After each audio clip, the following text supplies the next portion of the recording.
Hello student, मैं कोमल सिंह आप सबका अपने YouTube channel political science net caucus and Venus में बहुत बहुत स्वागत करती हूँ। आशा करती हूँ आप सब बहुत अच्छे होंगे। स्टूडेंट, आज हम जिस पॉलिटिकल वेस्टर्न थिंकर के विषय में बात करेंगे वह है हीगल, जो एक जर्मन फिलोसफर है।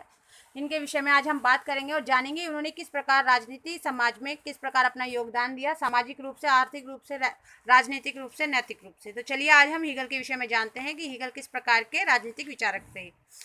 स्टूडेंट, हीगल एक जर्मन दार्शनिक थे जिनका जन्म 1770 ईस्वी में जर्मनी के स्टुटगार्ट नामक नगर में हुआ था।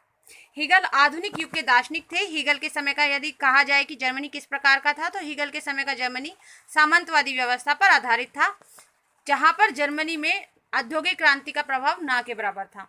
जर्मनी पूर्ण रूप से स्वार्थवाद एवं प्रांतीयता का शिकार था, क्योंकि वहां पर सामंतवादी व्यवस्था थी और औद्योगिक क्रांति तो वहां थी ही नहीं।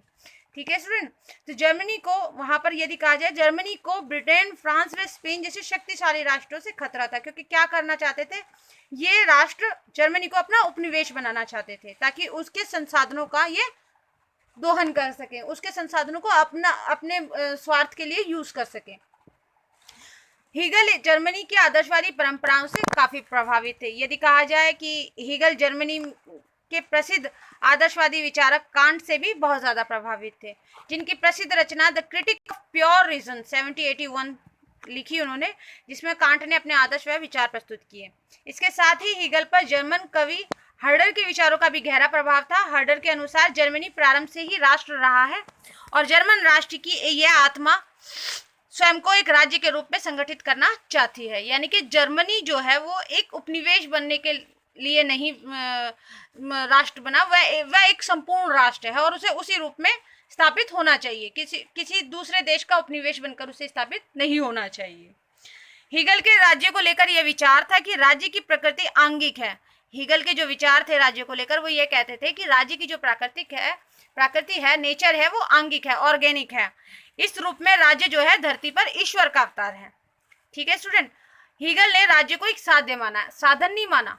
उन्होंने एक साध्य माना कि ये हमारा साध्य है, ठीक है, जिसका मूल कार्य है नागरिक समाज को दिशा निर्देश देना, यानी वैल्यूएबल इंस्ट्रक्शंस प्रोवाइड करना।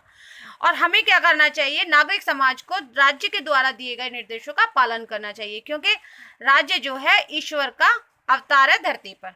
ठीक है स्टूडेंट, हीगल ने राज्य को सर्वोच्च सुपीरियर माना है और हीगल राष्ट्रवादी है, अंतरराष्ट्रीयवादी नहीं है।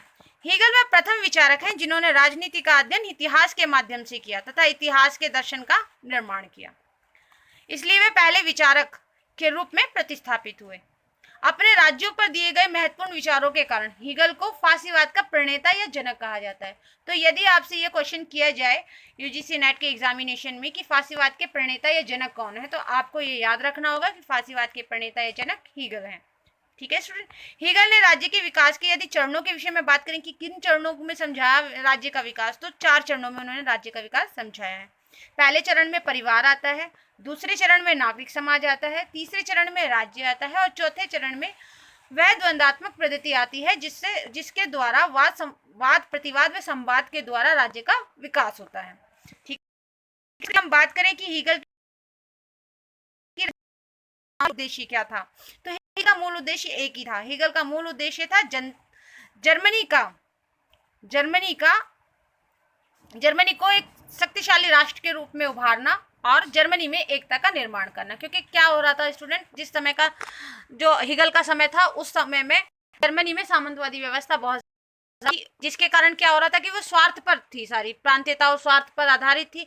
वहां पर क्या हो रहा था, सामंतवादी व्यवस्था के द्वारा जर्मनी का हर संसाधन का, व्यक्ति का, हर एक चीज का शोषण हो रहा था पूर्ण रूप से, जिससे जर्मनी अपना जो एक राष्ट्र के रूप में, एक स्वतंत्र राष्ट्र के रूप में नहीं उभर पा रहा था, अपना विकास नहीं कर पा रहा था, क्योंकि विभिन्न सामंतों ने उसके जो संसाधनों का है ना, अपने स्वार्थ के अनुसार उसका उपयोग किया, जिससे क्या हुआ, जो जर्मनी है वो बिल्कुल ही क्या हो गया, एक सामंतवादी व्यवस्था में घिर कर रह गया। उसका कहीं विकास नहीं हो पाया, किसी भी प्रकार से वो आगे नहीं बढ़ पाया, क्योंकि औद्योगिक क्रांति वहां शुरू नहीं हो पाई। तो इसलिए हीगल चाहते थे कि जर्मनी में औद्योगिक क्रांति स्थापित हो और औद्योगिक क्रांति के द्वारा नए नए उद्योग उसमें लगे, नए नए काम वहां पर हो, जिससे कि राष्ट्र का विकास हो। मतलब जर्मनी जो है एक जगह टिका ना रहे, वो राष्ट्र के रूप में व्याप्त हो, एक राष्ट्र के रूप में उसका विकास हो और जर्मनी में एकता का निर्माण हो।